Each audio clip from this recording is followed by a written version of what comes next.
Okay, guys, we're back with Chapter 8 of our Gordan Korman's The Hypnotists. Maureen Samuels made no mention of the unpleasantness that had taken place yesterday when Jax had stormed out of the Institute. She seated the Opus family in a plush outer office. Dr. Mako is so thrilled that you took the time to come in and meet with him, she assured them. He's just finishing up with another appointment. He'll be right with you.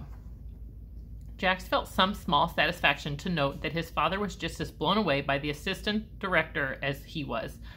Pop divas, superstars, and a multimillionaire socialite passed through his Bentley dealership, but Ms. Samuels was in a class all by herself. Mrs. Opus was fascinated by the many pictures that decorated the walls. There he was with the president. Isn't that Justin Bieber? And the Dalai Lama? With Bob Dylan? This is so exciting. A few minutes later, the door to the inner sanctum opened, and out stepped the great man himself, Dr. Ellis Mako. He was taller than he looked in the pictures, and a lot more imposing. His heavy brows acted as a frame for black piercing eyes, and his shock of dark wavy hair was accented by twin silver wings at the temples. He was escorting another well-dressed man, someone Jax found vaguely familiar. Mrs. Opus squeezed her husband's arm. Ashton, it's Senator Douglas. Who's Senator Douglas? Jax whispered. His father looked annoyed. Trey Douglas is the leading candidate in the race for the Democratic nomination for president. If you and Tommy would get your heads out of your Xboxes once in a while, you would recognize him. Ah, the Opuses at last. Dr. Mako stepped forward and shook their hands, smiling blindingly with his white teeth. May I present Senator Trey Douglas, a major supporter of the Cynthia Institute. Trey Jackson Opus is my up-and-comer around here. Remember that name. Senator Douglas pumped Jack's hand with a firm politician's grip. You're a lucky young man to have Dr. Mako in your corner. He's devoted to his life in New York education and is an inspiration to every single one of us. Don't I know it? Jax managed. That song was getting old in his ears. The senator took his leave, and Dr. Mako ushered the Opuses into his office. The director made a point of gazing intently into Jackson's eyes. Jax was aware of an unfamiliar sensation, like swallowing water down the wrong pipe, yet this wasn't in his throat, it was more in his head. He stared back into the near black irises, and the feeling of invasion vanished. Yes, I see it too. Dr. Mako seemed pleased. See what? Jax challenged. The director didn't answer right away. He made a great show of settling his long frame into the padded black leather chair behind the desk. What I'm about to tell you may be a little hard to process, so it's best that I just say it outright without beating around the bush. They regarded him expectantly. What we do here at Santa is hypnotism. Hypnotism? Mrs. Opus sat forward. You mean like getting somebody to quit smoking or overcome a fear of flying? Mako shook his head. That's a kind of therapy a psychologist might use, but it's not true hypnotism. What we study at Santa is an innate ability to penetrate and influence people's minds. I myself happen to have a certain amount of ability in this area, but nothing compared to the kind of gift your son appears to be wielding. Jax's mouth fell open. Me?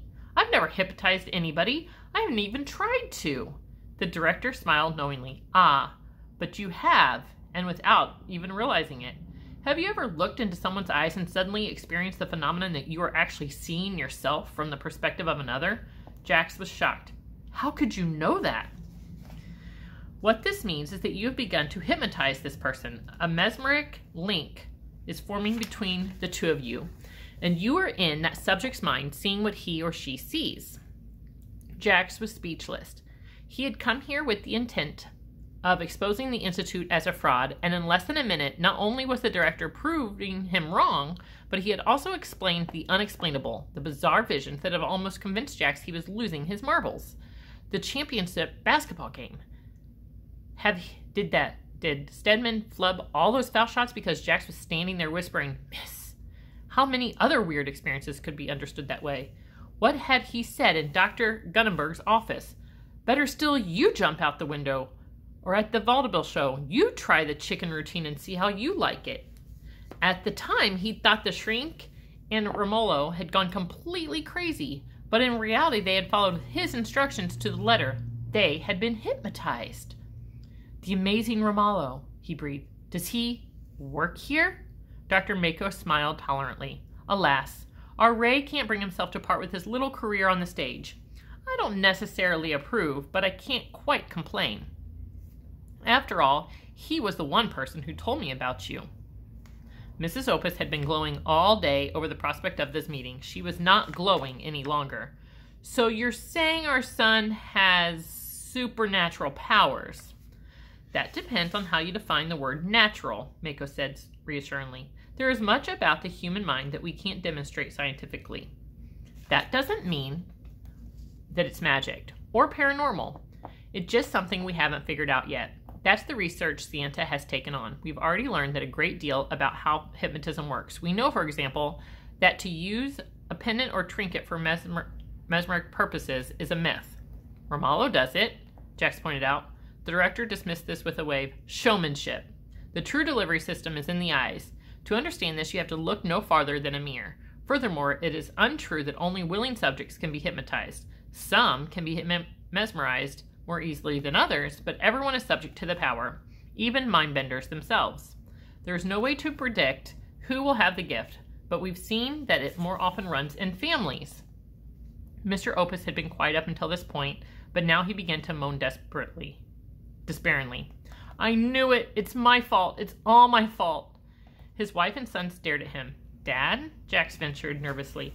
I had no business getting married, Jackson Opus laminated. I should have never had a child. Ashton, what are you talking about? His wife half whispered. You're not a mindbender. You're a car salesman. Not me, her husband choked. My family. The stories go back for centuries. The whole Massachusetts branch of the Opuses was burned at the stake during the Salem witch trials. Mako nodded. Yes. That came up in our research. Nasty piece of business. The temptation to use hypnotic powers for personal gain can be hard to resist, especially in a frozen colony during a long-ago England winter. I'm sure you also know about Bernard Opus, who mesmerized Napoleon to key military blunders at the Battle of Waterloo. And of course, you probably heard of Harriet Opus Berman. Jax's father swallowed hard. Was she the one who hypnotized the Bulgarians into carving Teddy Roosevelt into Mount Rushmore instead of Alexander Hamilton? That was hundreds of years ago, Mrs. Opus tried to reason. That has nothing to do with you now. My own parents, he laminated. It's that recent enough for you? Do you know what it's like to grow up never knowing if you can eat broccoli because you like it, or if your mother hypnotized you into thinking you like it? Ashton, you love broccoli. Do I? We're never going to know, now are we? Stop it, Jax explained. Who cares about broccoli? It's not about the broccoli, his father tried to explain. It's about free will and never knowing if we really have it. I used to be afraid of heights. Did I overcome that fear, or did I have help? Your grandfather ran a coffee shop. He had loyal customers, or maybe they weren't so loyal until he made them that way. He faced his son. Jax, I'm so sorry. I thought this curse would skip you because it skipped me. I guess I was wrong about that. Dr. Mako nodded sympathetically. I can see why you'd call it a curse, but it's not, you know. It's a glorious gift, and at Santa, we believe it will have a profound effect on the future. Your son is going to be a part of all that. It's a little bit scary, Mrs. Opus put in, but also really exciting when you think about it. Will you join us, Jackson? Dr. Mako invited. Will you become one of my hypnos? What do I do? Jax asked. I mean, you say I'm this big hypnotist, but I don't really know how to hypnotize anybody. We'll teach you, the director promised. We'll nurture and develop your gift in every way, and together we'll change the world. All right, that's chapter 8. Next time is chapter 9. So far, we've learned that Jackson has a history in his family of being hypnotists. Not all of it very good. And that the Santa Institute is there to help them hone in on those talents that they have. All right, guys, I'm going to sign off. Tomorrow we will read chapters 9 and 10, Wednesday 11 and 12. Bye.